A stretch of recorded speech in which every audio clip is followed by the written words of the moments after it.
آپ سب اگر موبائل ہی چلائیں گے تو بات کس سے کرنے بھائی؟ اللہ آپ کو خوش رکھے. آپ موبائل لے کے آ جاتے ہیں, کوئی فوٹو شوٹو بن جاتی, معاملہ مسجد کا احترام ہے. اللہ آپ کو سلامت رکھے. دینی محفل ہے, کوئی سیاسی جلسہ تو نہیں کہ ہم تصویروں پہ فوکس کریں گے.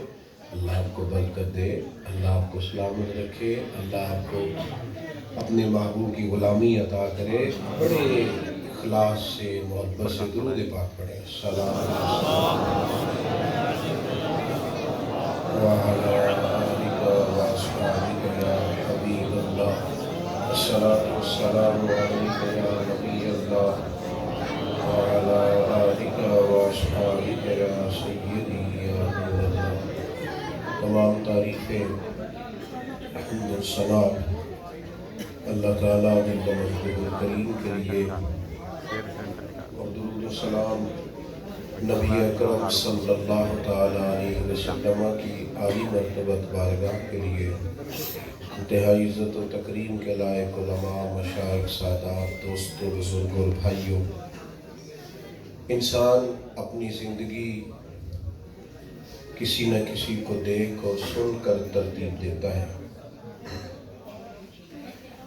پنجابی کے گھر میں پیدا ہونے والے بچے اس لیے پنجابی بولتے ہیں کہ اپنے ماں باپ کو پنجابی بولتے ہوئے سنتے ہیں. سندھ کے بچے اس لیے سندھی بولتے ہیں کہ ان کے والدین سندھی میں بات کرتے ہیں. اللہ آپ کو سلامت ہے, اللہ آپ کو برکت ہے. اطمینان سے محبت سے بیٹھیں. تو دوستوں کو کچھ پریشانی ہو رہی ہے, اگر آپ لوگ بھی بیٹھ جائیں تو آپ کی بڑی مہربانی ہوگی.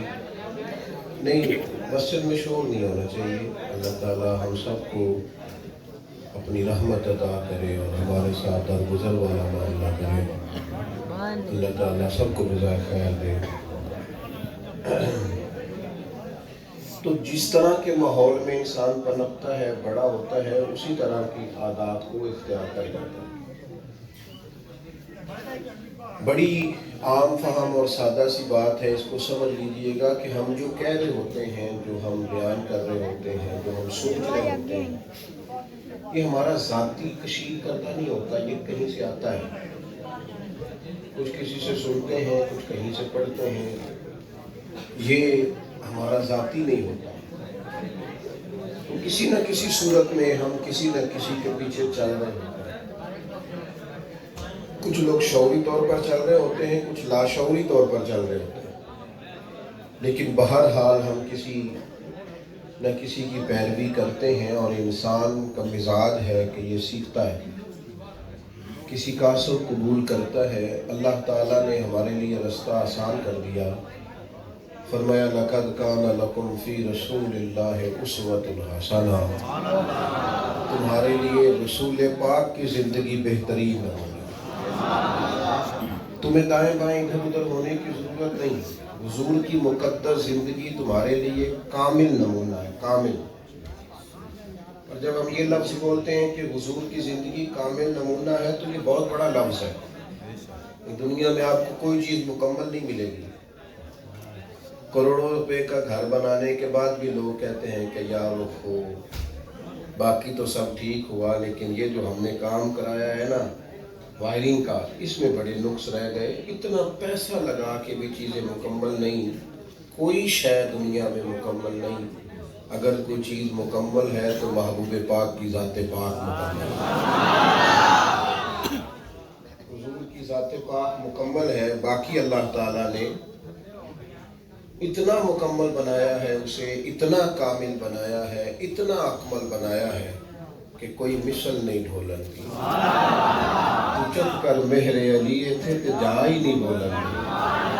اللہ تعالیٰ نے کامل اور مکمل حضور کی زندگی پاک کو بنایا, کامل. آپ کسی بھی جگہ سے اپنے آپ کو سٹارٹ کرنا چاہتے ہیں, کسی جگہ سے, بحیثیت تاجر, بحیثیت لیڈر, بحیثیت خاندان کے سربراہ, بحیثیت ایک مسلح, بحیثیت ایک مبلغ, آپ کہیں سے بھی اپنی زندگی کا آغاز چاہتے ہیں. اور آپ چاہتے ہیں کہ میری زندگی با مقصد ہو, اور میں تھوڑے وقت میں زیادہ کام کر سکوں, اور میری جتنی بھی مساعی ہو وہ ساری نتیجہ خیز ہو. تو وہ کیسے ہوگی؟ ایک ہی حل ہے، کسی اور کے، کسی کے بھی پیچھے چلو گے نا، کسی بھی اور کے، یعنی آج کل ہمیں سمجھانے کے لیے موٹیویشنل اسپیکرز بھی ہیں اور بھی دانشور ہیں، لیکن جس شخص کی بھی تعلیمات وحی کے بغیر ہوتی ہیں نا، یہ علماء جو ہمیں نصیحت کرتے ہیں یہ کتاب و سنت سے کرتے ہیں، ان کے پیچھے فیض ہے رسول پاک پر نازل ہونے والی وحی کا، یہ حضور سے فیض لے کے آگے بڑھتے ہیں، لیکن کتاب و سنت کے دلائل کے بغیر جتنے بھی لوگ ہمیں موٹیویٹ کریں گے کہیں نہ کہیں نقص رہ جائے، کمزوری رہ جائے گی۔ لیکن انبیاء کی تعلیم میں کمزوری کیوں نہیں رہتی؟ اس لیے کہ نبی جو بات بھی کرتے ہیں اللہ کی وحی کے ساتھ کرتے ہیں۔ تو کامل زندگی گزارنے کے لیے، کامل اکمل، یہ ضروری ہے کہ ہم حضور کی سیرت پاک کا مطالعہ کریں۔ آپ دیکھیں 2-3 چیزیں ہیں ہماری سوسائٹی میں۔ ایک چیز ہے بے چینی، بے قراری، اضطراب، یعنی خیالات کا الجھ سا جانا، سوچوں کا بکھر جانا۔ نوجوان نسل کے اندر آپ اس بات کو بڑا زیادہ محسوس کریں گے کہ سمجھ نہیں آتی وہ کس رستے کے مسافر ہیں۔ اور جس وطن میں میں اور آپ رہتے ہیں یہاں تو ویسے ہی الجھانے کا کام زیادہ کیا جاتا ہے، ہر چیز بے یقینی والی ہے، الجھی ہوئی ہے، پتہ نہیں کس رستے پہ کون جانا چاہتا ہے۔ تو بے چینی، اضطراب یہ بہت بڑا ایشو ہے، لیکن اگر ہم سکون چاہتے ہیں، اطمینان چاہتے ہیں، تسلی چاہتے ہیں تو دروازہ رسول پہ جانا پڑے گا۔ نبی پاک علیہ السلام نے عقیدہ توحید عطا کر کے ہمیں یہ بتایا کہ مومن کی شان یہ ہے کہ وہ اپنے رب سے راضی رہتا ہے۔ پھر غور کریں، ایک ہے اللہ کا بندے سے راضی ہونا اور ایک ہے بندے کا اللہ سے راضی ہونا۔ بندے کا راضی ہونا کہ میں اپنے رب سے، قرآن مجید نے 2 باتیں ارشاد فرمائی ہیں، رضی اللہ عنہم ورضوا عنہ، یعنی صحابہ کے بارے میں فرمایا کہ وہ اللہ سے راضی ہیں اور اللہ ان سے راضی ہے۔ وہ بھی راضی ہیں اللہ سے، وہ بھی راضی ہیں۔ بدر میں قربانیاں دیں، احد میں قربانیاں دیں، بچوں کی شہادتیں دیکھیں، انہوں نے ہجرتیں کی، مال قربان کیا، زندگی ساری میدانوں میں گزر گئی، لیکن رب کہتا ہے راضی بڑے اپنے رب سے۔ مجھے بتائیے جو لوگ بدر میں شہید ہوئے تھے وہ تو کسی صوبے کے گورنر نہیں بنے۔ احد میں 70 صحابہ نے کم و بیش جام شہادت نوش کیا، تو وہ تو کوئی بہت بڑے مال غنیمت بھی اس کے بعد آنا شروع ہوا، لیکن وہ جہاں جہاں بھی رہے نا اپنے رب سے راضی رہے۔ مزاج یہ تھا کہ وہ راضی تھے۔ ہمارا یہ مسئلہ ہے کہ ہم راضی نہیں ہیں۔ آپ یہ مت سمجھیے گا کہ وہ فلانا بندہ میں بڑے اونچے منصب پہ بیٹھا دیکھ رہا ہوں تو بڑا خوش ہے، کوئی نہیں راضی، پوچھ کے دیکھیں۔ مزاج ہی نہیں، طبیعت ہی نہیں، یعنی جس جگہ جو بھی ہے وہ آپ کو کہیں نہ کہیں الجھا کوئی نہ کوئی دکھ سناتا ہی نظر آئے گا۔ مزاج نہیں، طبیعت نہیں۔ نبی کریم علیہ السلام کو یہ لفظ اتنے پسند آئے، حضرت عمر نے عرض کی رضیت باللہ ربا وبالاسلام دینا وبسیدنا و مولانا محمد نبی و رسولہ صلی اللہ علیہ وسلم۔ عرض کی حضور ہم بڑے راضی ہیں کہ اللہ ہمارا رب ہے، ہم بڑے راضی ہیں کہ اسلام ہمارا دین ہے، حضور ہم اس پر بڑے ہی راضی ہیں کہ اللہ نے آپ کو نبی اور رسول بنا کے بھیجا، ہم اس پر راضی ہیں، ہم بڑے خوش ہیں، راضی ہیں۔ یہ رضا اپنی زندگی میں پیدا کریں۔ دیکھیں نا، حضرت ابوبکر صدیق رضی اللہ تعالیٰ عنہ، حضرت عثمان غنی، حضرت عبد الرحمن ابن عوف، ان کو اللہ نے مال دیا، بڑے راضی تھے، خدا کا شکر ہے۔ حضرت بلال حبشی نے زندگی مسجد میں سو کے گزاری پر وہ بھی بڑے راضی تھے۔ کسی جگہ شکوہ کرتے، پریشان ہوتے، تکلیف کا اظہار کرتے، وہ نظر بڑے راضی تھے۔ کیوں نہ راضی ہوتے؟ حضور معراج سے واپس آئے تو آ کے فرمایا بلال کیا عمل کرتے ہو؟ حضور کیا ہوا؟ فرمایا تمہارے چلنے کی آواز تو میں نے جنت میں بھی سنی ہے۔ وہ راضی رہے، عمر بھر راضی تھے۔ وہ جہاں بھی تھے، جو جہاں تھا وہ راضی تھا۔ ہمارے مزاجوں میں یہ جو حل من مزید کی طلب ہے نا، جہاں میں ہوں وہاں راضی نہیں ہوں، یہ طلب پرانے لوگ جو تھے نا سادے، وہ جلدی راضی ہو جاتے تھے۔ اب پوزیشن یہ ہے کہ لوگوں کے پاس سہولیات زیادہ ہیں لیکن اضطراب بھی زیادہ ہے، پریشانی بھی زیادہ ہے۔ ان کی آپ کبھی باتیں سنیں تو وہ بیچارے روتے بھی زیادہ ہیں۔ ہمارے ابا جی کہا کرتے تھے کہ لو تو پڑولی دانے پاتے نے تے مرتبان تے چار، ان تو پرواہ نہیں ساری گرمیاں، بھائی اسی پہ راضی، سب ٹھیک ہے۔ اب گھر میں سالن بھی آ گیا اور روٹی بھی آ گئی۔ اب کیا حالت ہے، ہمارے گھر میں پکا ہوا اچھا کھانا، پر اصل باہروں کھانا ہے، ہمیں تو فاسٹ فوڈ چاہیے۔ بچے رو رہے ہیں، تڑپ رہے ہیں، ناراض ہیں، اماں پریشان ہے، اس کی مرضی کا پکاؤں کہ اس کی مرضی کا پکاؤں۔ وہ جو خالص ایک مزاج تھا نا مطمئن زندگی گزارنے کا، راضی زندگی گزارنے کا، سکون والی، اپنی طبیعت میں محنت جاری رکھیں، جدوجہد جاری رکھیں، خواہشات جائز پیدا ہونا برا نہیں، لیکن اپنی زندگی کا مقصد ہی خواہشات کو بنا لینا۔ جو ہے اس کا شکر کوئی نہیں، اور جو نہیں ہے اس کی طلب روز ہے۔ اس نے الجھا دیا۔ وہ گیا تھا ایک دفعہ ایک شخص ملک سے باہر، اس نے کہا تھا میں 4-5 سال لگا کے آؤں گا، پھر یہاں آ کے کوئی کاروبار کروں گا، لیکن وہ 4 سال 5 سال لگانے گیا، دوبارہ پلٹ کے آیا نہیں، کیونکہ وہ پہلے اس نے کہا تھا گھر بناتا ہوں، بن گیا، پھر ساتھ والا پلاٹ پریشان کرنے لگ گیا، کبھی یہ بھی مل جائے۔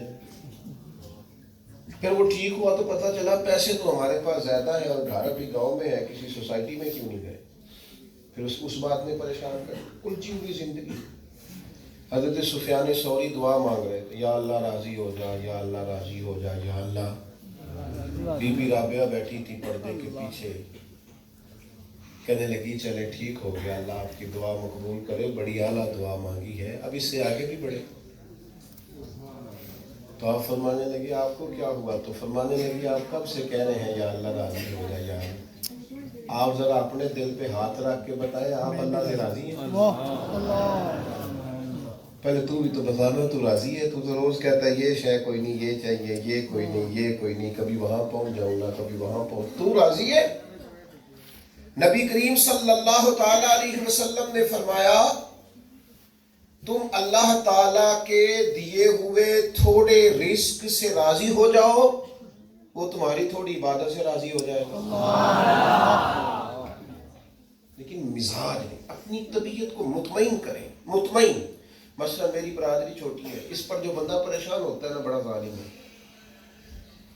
کس خاندان میں پیدا ہونا ہے یہ ہماری چاہت ہوتی ہے کہ ہمارے رب کی مرضی ہوتی ہے؟ یہ میرا دادا ہونا چاہیے، یہ میرا نانا ہونا چاہیے، یہ مرضی اللہ کی کہ میری؟ تو جس خاندان کو اللہ نے میرے لیے پسند کیا مجھے پسند کیوں نہیں؟ نہیں کوئی نہیں، آپ نہیں خوش ہوئے اس بات سے، چھڈو جی ساڑی برادری کی گل ہی چھڈو، اللہ کے بندے یہ تو اللہ کی چاہت ہے تیرے لیے، یہ تو تیرے لیے رب نے پسند کیا ہے، تجھے کیوں نہیں پسند؟ ظالم بندہ وہ نہیں ہوتا جو اپنی برادری کو بڑا جان کے تکبر کرتا ہے، ظالم تو وہ ہے جو اپنے آپ کو چھوٹا سمجھتا ہے۔ تجھے اللہ تعالیٰ نے اپنے فضل سے پیدا کیا ہے اور تو اپنے آپ کو چھوٹا سمجھ رہا۔ ہزاروں قومیں وجود میں آئیں دہر میں خشک اور تر کے رشتے سے، ہم نے بنیاد دوستی رکھی یاد خیر البشر کے رشتے سے۔ آپ اپنے آپ کو طاقتور سمجھیں کہ حضور کے نام لیوا ہیں۔ تو میرے عزیز ایک تو زندگی کو مطمئن کریں، آپ کی جہاں ڈیوٹی ہے نا وہ بڑی بات ہے، آپ جو خدمت بھی کرتے ہیں وہ بڑی، اور لوگوں کی ضرورت کو پہچانیں۔ اس محفل میں اشتہار پہ بڑا نام میرا لکھا ہے، مہمان خصوصی بھی کوئی صاحب ہوں گے، کوئی بزرگ ہوں گے، بڑی باتیں ہوں گی، لیکن اس ساری محفل میں یہ ساؤنڈ والا بھائی اگر ساؤنڈ نہ چلائے یا خراب ہو جائے تو مہمان خصوصی صاحب بھی چوپ ہیں اور پیر صاحب بھی چوپ ہیں۔ میری بات کو سمجھیں، صرف مثال دے رہا ہوں، کیوں؟ اس کی بھی ایک ضرورت ہے، اس کی بھی ایک، یعنی مسجد میں خادم جو مسجد کا ہوتا ہے اس بیچارے کی کیا حیثیت ہوتی ہے، لیکن اس کی حیثیت کا پتہ تب چلتا ہے جب ایمرجنسی چابی کی ضرورت پڑتی ہے۔ پھر جناب خطیب اعظم صاحب بھی اسی کو، ہر ایک کی ضرورت کو محسوس کرو، ہر ایک۔ آپ پی ایچ ڈی کر رہے ہیں، بعد میں کیا آپ نے، پرائمری والے استاد کی عزت بھولنا جانا، اس لیے کہ وہ الف با تا سا نہ پڑھاتا، آپ کو کہاں پتہ چل رہا تھا باقی ساری بات؟ بھولنا تھا جہاں ہے وہاں لوگوں کی قدر پہچانے. ایک تو زندگی کو مطمئن گزاریں، اطمینان والی گزاریں. آپ جہاں ہیں وہاں اطمینان سے وقت گزاریں. اور دوسری بات یہ، جد و جہد کریں، کوشش کریں. لوگ بیٹھے رہتے ہیں وہ بڑے کمزور ہو جاتے ہیں. آپ نکلیں، آپ کوشش کریں، آپ ہمت کریں، آپ آگے بڑھیں. ہمارے ہاں نا کیونکہ ملک میں مایوسیاں بڑی پھیلائی جاتی ہیں. ہر ادارے کو، ہر جماعت کو، ہر گروہ کو کسی نہ کسی ذریعے ٹارگٹ کیا جاتا ہے، لوگوں کا اعتماد اٹھ جاتا ہے. اس سے کیا ہوتا ہے؟ بے یقینی پیدا ہوتا ہے، اور بے یقینی کا لازمی نتیجہ مایوسی ہوتا ہے. مایوس نہ ہو، اپنی زندگی جد و جہد والی بنائیں، عمل والی بنائیں، کوشش جاری رکھیں، ہمت جاری رکھیں، کچھ نہ کچھ کرتے رہیں. اگر آپ پرانے لوگوں سے ملے نا تو بڑے بوڑھے جو ہوتے تھے نا، ان کو اگر ان کے بچے کہتے تھے نا یہ اب آپ بس کریں، پوتے ہیں پوتیاں ہیں، نواسے ہیں نواسے ہیں، کام کریں گے، تو بزرگ کہتے تھے ہاں بھائی میں نہیں بہنا جی، میں بہ گیا تو پھر اللہ تھوڑا بھلا کرے. اور تو یہ گل یہ میں بہ گیا تو پھر میں کیا وہ کہتے تھے پانی چلتا رہے نا تو ٹھیک رہتا ہے، پاک رہتا ہے. اگر کہیں جد و جہد نہیں چھوڑے. ہمارے نوجوانوں میں نا مزاج و سستی ہے، موبائل لے کے کہیں اکیلے بیٹھنے کی جگہ ڈھونڈتے پھرتے ہیں، اپنا ہی سارا دن بیچارے تصویر لگا کے دیکھتے رہتے ہیں. اسی کے ساتھ زندگی کو اپنی کو وابستہ کر لیا، ضائع ہو رہا وقت، بھاگا نہیں جاتا، دوڑا نہیں جاتا. جد و جہد. امام مالک رحمۃ اللہ علیہ کے ایک شاگرد ہیں، وہ فرماتے ہیں امام ابو مالک رحمۃ اللہ علیہ بڑے سخت علیل تھے. تو میں تیمارداری کے لیے گیا استاد صاحب کی. حالت یہ تھی کہ اسی بیماری میں بعد میں ان کا وصال ہو گیا. تو فرماتے میں گیا تھا اور بڑا پریشان گیا تھا، اور ان کا چہرہ دیکھ کر میری طبیعت اور پریشان ہو گئی. تو میرا خیال تھا کہ انہیں تسلی دوں گا. بڑا کام کیا زندگی میں، بڑی امت کے لیے انہوں نے کوششیں کی آگے لے جانے کی. فرماتے میں جب وہاں پہنچا میں چاہتا تو انہیں تسلی دوں گا، وہ علیل ہے، بیمار ہے. تو فرماتے ہیں جیسے ہی میں اندر گیا تو وہ نیند بے ہوشی میں تھے، آنکھیں کھلی، ہوش آئی. تو فرمانے لگے شکر ہے اللہ کا تم آئے ہو، میں سوچ رہا تھا کوئی عالم ملے، ایک فقہی مسئلہ ڈسکس کرنا، ایک مسئلہ ڈسکس کرنا، ایک گتھی الجھ گئی ہے وہ سلجھانی ہے. بتاؤ کہ طواف کے بعد صحیح سواری پہ افضل ہے کہ پیدل کرنا افضل ہے؟ فرماتے ہیں کہ میں، مسئلہ تو خیر امام صاحب تھے انہوں نے حل کرنا تھا، استاد صاحب تھے، لیکن میں سست ہو گیا. میں نے کہا کہ آقا، میں حیران ہو گیا. میں نے کہا میں تو سست ہو گیا ہوں، یہاں خالی ہو گئی. آخری وقت تک جد و جہد جاری، آخری دن تک کتاب و سنت میں موتی نکال نکال کے امت کو دے رہے ہیں. آخر تک جد و جہد، کوشش، ہمت جاری ہے. لوگ پلٹے. حضرت صاحب بن ربیع رضی اللہ تعالیٰ عنہ حضور کے صحابی ہیں. احد میں انہیں زخم لگا، میدان میں پڑے، زخموں سے چور چور ہیں. لیکن صحابہ کو کہتے ہیں کہ نبی کریم علیہ السلام کی بارگاہ میں میرا سلام دے دینا اور حضور کے صحابہ کو پیغام دے دینا. اگر تم میں سے کوئی ایک بھی موجود ہوا امت میں سے اور لوگ حضور تک پہنچ گئے تو اللہ کی بارگاہ میں تمہارا کوئی عذر قابل قبول نہیں ہوگا. جد و جہد کرنا، ہمت رکھنا. ہم کام ہی نہیں کرتے. علامہ اقبال نے کہا تھا لہو مجھ کو رلاتی ہے جوانوں کی تان ناسانی. میں لہو سے روتا ہوں جب جوانوں کے وجودوں کو سست دیکھتا ہوں. یہاں بیٹھے ہیں، وہاں بیٹھے ہیں. آپ کیا کرتے ہیں؟ میں کچھ نہیں کرتا، میرا بھائی باہر ہوتا ہے، بھائی سے لے کے کھاتے ہو. جوان ہے، طاقتور ہے، اور جوان روتے ہیں ہلاک خراب ہے. آپ رو رہے ہیں جوان ہو کے، آپ جوان ہو کے رو رہے ہیں. اقبال کے بیٹے نے خط لکھا ابا جی آپ باہر ہے، کسی سے قرضہ لے لوں تو اقبال نے نظم لکھی، کہا دیار عشق میں اپنا مقام پیدا کر. دیار عشق میں اپنا مقام پیدا کر، نیا زمانہ نئے صبح و شام پیدا کر. خدا اگر دل فطرت حضرت شناس کرے عطا تجھ کو، سکوت نالا و گل سے کلام پیدا کر، اور تو کہتا ہے قدر لے کے آگے جانا ہے، میرا طریق میری نہیں فقیری ہے، خودی نہ بیچ غریبی میں نام پیدا کر۔ آپ بیٹھے ہیں چوک میں، آپ چوراہے میں بیٹھے ہیں، ہاتھ ہو گئی ہے بھائی آپ کوئی کام کریں۔ نبی کریم علیہ السلام کی بارگاہ میں نوجوان آیا، سیکھو حضور کی سیرت سے۔ اس نے آگے عرض کیا کہ یا رسول اللہ صلی اللہ تعالیٰ علیہ وسلم کچھ دیجئے، فرمایا تیرے پاس کچھ نہیں؟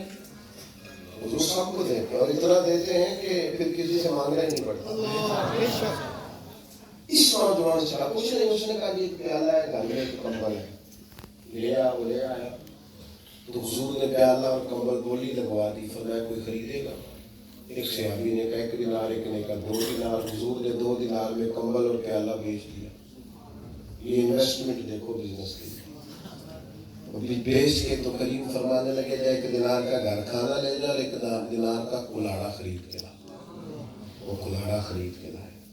اللہ کے محبوب نے اس میں دست اپنے دستے مبارک سے لگایا، مجھے 15 دن دکھائی نہ کرنا، جا کے جنگل سے لکڑیاں کاٹ اور بیچ، کھا بھی اور کھلا بھی، پہن بھی اور پہنا بھی، جا کام کا۔ 15 دنوں کے بعد آئے تو حضور فرمانے لگے اب کیا حال ہے؟ یا رسول اللہ پہلے ایک پیالہ تھا، اب تو سارے گھر کے برتن بن گئے، پہلے ایک کمبل تھا، سارے بستر بن گئے۔ یاد رکھنا زندگی میں یہ جو لہجہ ہے نا، میں ایسے نوجوانوں کو بھی جانتا ہوں، جب ہم پڑھتے تھے نا 3 مہینے کی چھٹیاں ہوتی تھی سرکاری اسکول میں، وہ 3 مہینوں میں کسی کام لگ جاتے تھے، دیہڑی کرتے تھے، کہتے تھے بوجھ نہیں بن رہا، ابا کمزور ہے، غریبی ہے، ہاتھ بٹ۔ اب پتہ نہیں جوانوں کو کیا ہو گیا، غریب ماں باپ کے بچے مہنگی موبائل لیے چوکوں میں کھڑے۔ آپ کو اپنے باپ کی تھکن کیوں دکھائی نہیں دیتی؟ اپنے والد کے چہرے پر جھریاں کیوں نظر نہیں آتی؟ بوڑھوں کے ہاتھوں پر پڑے ہوئے چھالے کیوں دکھائی نہیں دیتے؟ کیوں جدوجہد نہیں کرتے؟ وہ قومیں طاقتور ہوتی ہیں جو اپنے رستے خود وضع کرتی، اللہ کی رضا پہ راضی رہو، مطمئن رہو جو دیا ہے، اور آگے کے لیے جدوجہد کرو، ہمت کرو، کوشش کرو۔ ہمیں دیکھ کے ابا جوان ہو، انہوں خیر صلی اللہ علیہ میرا ملا بڑا ہو گیا، وہ جوان ہوتا رہا، ابا بیٹا بڑا ہوا ہے تو کہتا ابا میں کاغذ جمع کرائے باہر جانے، یہاں بھی تو کچھ کر لو، کھیتی باڑی کر، 10 بھینسیں رکھ لے، کوئی کام کر لے۔ کام تو ایک ہی ہوا ہے، تم ریڑھی لگانا بڑا اعلیٰ کام ہے، ڈھیر لوگ ریڑھی لگاتے ہیں، مزدوری کرنے والا تو دوست ہے اللہ کا۔ ایک کام برا ہے، ایک وہ ہے کسی کے سامنے ہاتھ پھیلانا، باقی تو کوئی چیز بری نہیں۔ حضور نے ہمیں محنت سکھائی۔ اور ایک بات اور حضور کی سیرت سے جو ہم نے سیکھنی ہے وہ یہ ہے کہ ہم نے نا اپنے آپ کو خیر خواہی والا بنانا ہے، مفاد پرست نہیں بنانا۔ مفاد پرست لوگ سخت دل ہوتے ہیں، مفاد پرست لوگ غلط سیاست کرتے ہیں، مفاد پرستی کے رستے میں صرف ذات بچتی ہے، نظریات نہیں بچتے، لوگ نظریات تک سے کھلواڑ کرتے ہیں۔ خیر خواہی حضور کی سیرت کا سبب ہے، نفع بخش وجود ہو، انسان کسی کے لیے کچھ کر سکے، وہ کسی کو کچھ دے سکے۔ حضرت تمیم داری رضی اللہ تعالیٰ عنہ فرماتے ہیں میں نے حضور سے حقیقت دین کے بارے میں پوچھا تھا، یا رسول اللہ دین کیا ہے؟ تو نبی پاک علیہ السلام نے فرمایا دین خیر خواہی کا نام ہے، دین خیر خواہی ہے، کسی کا بھلا، کسی کا نفع، کسی کے لیے کچھ کرنا۔ آپ کی توجہ ہے میری بات پر؟ اس کا نام دین ہے۔ آپ خیر خواہی کریں، آپ کا مزاج خیر خواہی والا ہو۔ جس معاشرے میں، جس ماحول میں ہم پنپ رہے ہیں، اس ماحول میں ہمیں مفاد پرستی سکھائی گئی۔ لوگ کہتے ہیں اس کام سے میرا کی فائدہ، مجھے کیا ملے گا، میرے لیے کیا ہے؟ آپ رسول رحمت کی امت ہے، ہم نبی پاک کے غلام ہیں، ہمیں تو ہمارے کریم نے فرمایا ہے میرا یہ تھوڑی سوچنا میرا کیا فائدہ، یہ دیکھنا ہے سب کا کیا فائدہ۔ فرمایا کھانا ایک کا ہو نا تو 2 مل کے کھا لیا کرو، 2 کا ہو تو 3 کا۔ نبی پاک نے فرمایا خیر خواہی کرنی ہے، حضور کہاں سے شروع کریں؟ اللہ کے حبیب فرمانے لگے سالن پکاؤ نا تو شوربہ زیادہ کر لو، پڑوسیوں کو بھی تھوڑا دے دیا کرو. لو سالن سے شروع کرو, سالن سے. تم خیر خائی کا مزاج اپناؤ, اپنی طبیعت میں مزاج میں کسی کا بھلا کرنے کا ذہن بنائیں. میں دیکھتا ہوں صرف کسی شخص کو امید ہی دلا دی جائے نا, تھپکی دے دی جائے. بچہ بڑا پریشان ہو کے گھر سے آیا, اس نے کاپا مارتا ہے, گھر میں جھگڑے ہوتے ہیں, حالات خراب ہیں. آپ صرف تسلی دیں کہ یار ایسی کوئی بات نہیں, ہم نے تمہارے والد کا وہ منظر بھی دیکھا ہے جب تمہارے لیے بڑی جدوجہد کرتا ہے. یہ خیر خائی بھی اس کو باپ کے قریب کر دی. دو بھائی لڑ پڑے آپس میں, آپ کے پاس آ کے بڑے نے چھوٹے کی, چھوٹے نے بڑے کی شکایت کر دی. آپ انہیں تسلی دیں کہ یار نہیں, مجھے اس دور کا بھی پتہ ہے بچپن کا, جب تجھے کوئی تھپڑ لگا گیا تھا تو اس کا کیسے میرے پرانو ہاتھ لائی, وہ دور بھی ہمیں پتہ ہے, غصہ آ گیا تیرے ساتھ اس نے کر دیا. عزیز یہ بھی خیر خائی ہے. حضور نے فرمایا دو ناراض لوگوں میں صلح کرا دو, اللہ 2 حج اور 2 عمرے کا ثواب عطا فرمائے. اپنی زندگی میں آپ نے ناراض نہیں ہونا. سیاست صرف سیاستدانی نہیں کرتے, گھروں میں بھی سیاست ہوتی ہے, خاندانوں میں بھی ہوتی ہے. ہم کسی نہ کسی مقام پر کہیں نہ کہیں جوڑ توڑ کے چکر میں رہتے ہیں, دوسروں سے شکوہ کرتے ہیں, دیکھو یہ سیاست کر رہے ہیں تو چل بھائی تو بھی تھوڑی دیر کے لیے چھوڑنا. اب تو سارے کر رہے ہیں, اللہ ماشاء اللہ. کہاں ہم کمزور پڑ رہے ہیں اس معاملے میں. میں بات ختم کرنے لگا ہوں, آپ توجہ کریں گے میری بات پر. طبیعت خیر خائی والی ہو, مزاج کسی کا بھلا کرنے کا ہو, کچھ فرق نہیں پڑتا. آپ کو پتہ چل گیا ہے اسکول میں, کالج میں, ادارے میں ایک بچہ کمزور ہے تو آپ 1 ہفتے کے لیے اپنا فاسٹ فوڈ چھوڑ دیں, اس کی فیسیں بھر دیں. آپ کو سمجھ آ گئی ہے فلاں کونے میں گھر کے گلی کے فلاں جگہ پہ شخص بیمار ہے, اس کو دوا کی ضرورت ہے. آپ اسے کیوں بھکاری بناتے ہیں کہ وہ کسی امیر کے پاس کے دروازے پہ جائے. آپ 1 ہفتے کے لیے چھوڑ دیں مہنگے کھانے کھانے, آپ چھوڑ دیں. سستے موبائلوں پہ بھی زندگی گزر جاتی ہے, سستے کپڑوں سے بھی وقت گزارا جا سکتا ہے. آپ اس طرح کا ماحول بنائیں کہ جس میں خیر خائی ہو, جس میں دوسرے کا بھلا ہو, نفع. اللہ کے پیارے رسول صلی اللہ تعالیٰ علیہ وسلم اس بات کا خیال فرماتے تھے. حضور کی سیرت پاک کو آپ دیکھیں تو جب تک انسان کھانے رہنے ان چیزوں کے معاملے میں پریشان رہتا ہے وہ کیسے آگے بڑھے گا. جب آپ اس معاملے میں لوگوں کو سہارا دیتے ہیں, تسلی دیتے ہیں, تو معاملہ ٹھیک ہو جاتا ہے. حضور علیہ السلام جب مہاجرین کو لے کے آئے تھے نا مدینہ شریف, تو سب سے پہلے ان کے کھانے کا رہائش کا بندوبست فرمایا. انصار سے کا انہیں بھائی بنایا. ان کو انہوں نے اتنی خیر خائی کی, اتنی خیر خائی کی کہ نہ برادریاں, نہ قبیلے, نہ رشتے داریاں, پھر بھی انہوں نے رسیاں رکھ کے آدھا آدھا بانٹ کے مال اپنے بھائیوں کو. یار تھوڑی ہمت تو کرو, اتنا ہم جمع کر رہے ہیں اتنا کھایا تھوڑا جائے گا. تھوڑی ہمت تو کرو, تھوڑی خیر خائی تو کرو, تھوڑا بھلا تو کرو, تھوڑا کسی کے حق میں اپنے جذبات کو عمدہ تو کرو. آپ یقین کریں ہماری تھوڑی سی کوشش سے بڑے لوگوں کا فائدہ ہو جاتا ہے. بڑے لوگ, مجھے جانا تھا کہیں تو میں آفس میں چلا گیا, کاغذات جمع کرانے تھے, تو مجھے وہاں دفتر میں صاحب بیٹھے تھے, مجھے کہنے لگے آپ کا یہ والا فارم کم ہے, آپ یونین کونسل سے یہ فارم درکار ہے, اس کے بعد آپ کے کاغذات جمع ہو جائیں گے. تو میں نے کہا ٹھیک ہے. میں ان سے تھوڑی سی گفتگو ہوئی تو مجھے پہچاننے لگے, اچھا فلاں صاحب ہے. میں نے کہا جی ہاں. کہنے لگے اچھا اچھا آپ پھر بیٹھ جائیں. پھر انہوں نے وہیں سے کوئی کاغذ نکال لیا, وہیں سے سائن کرا دیے اور میں نے جمع کر دیا. 2 باتیں ہو سکتی تھی. میں یہ بھی کہہ سکتا تھا اللہ کی بڑی کرم نوازی ہے, دیکھیں جی انہوں نے, لیکن میں نے اس صاحب سے کہا کہ مجھے کوئی اتنا مزہ نہیں ہے, میرے پاس سواری اللہ کی توفیق سے ہے. میں جاتا اور میرے علاقے کے یونین کونسل والے بھی مجھ سے بڑا پیار کرتے ہیں. میں کہتا تو اسی وقت کام ہو جاتا. میں یہ سمجھا ہوں کہ اس ٹیبل پر آپ بڑے کام کر سکتے ہیں, لیکن آپ لوگوں کے کام کرتے. مزہ آتا یہ کہنے پہ کہ جاؤ دوبارہ آنا. کیوں آپ کسی شخص کو تکلیف دیتے ہیں؟ اگر آپ اس کا یہی معاملہ حل کر سکتے ہیں تو کر دیں. زد کس بات کی؟ آپ ڈیوٹی میں بیٹھے ہیں, تعلقات بھی مارے, یا افسر شاہی کر رہے ہیں, صرف آفیسرز کو راضی کر رہے ہیں. آپ ڈیوٹی کریں, ذمہ داری کریں, تعلقات نہ نہیں ماریں. آپ کا یہ رویہ سب کے ساتھ ہونا چاہیے. اس میں فائدہ ہے کہ آپ نے اپنی ذمہ داریوں کا احساس کیا، خیر خائی اعلیٰ قسم کی ہو۔ رسول پاک علیہ السلام نے بڑی خیر خائی لوگوں کی ذہن سازی کی۔ صحابہ فرماتے ہیں ایک ایسا قبیلہ ہے جو بھوکے تھے، پریشان تھے، تو حضور نے اسی وقت لوگوں کو مسجد میں جمع کیا، فرمایا اپنے بھائیوں کی مدد کرو، وہ کھانے کھلاؤ۔ حضرت ربیعہ بن کعب کہتے ہیں میں غریب تھا، حضور نے میری شادی کے لیے بندوبست فرمایا، ایک صحابی سے کہا کہ اس کے ولیمے کے لیے اہتمام کرو، اس سے کہا کھجور کی گٹھلی کے برابر سونا لاؤ، اس نے مہر دینا، ایک سے کہا تمہارے پاس ایک مکان زائد ہے اسے دے دو، یعنی بندوبست فرمایا، اہتمام کیا۔ ہم نے کیا کیا ہے، کسی وقت تھوڑی بہت کسی کی مدد تو کی ہے، لیکن لوگوں کو سیٹ کرنے کی اور کامیاب کرنے کی کبھی کوشش ہے؟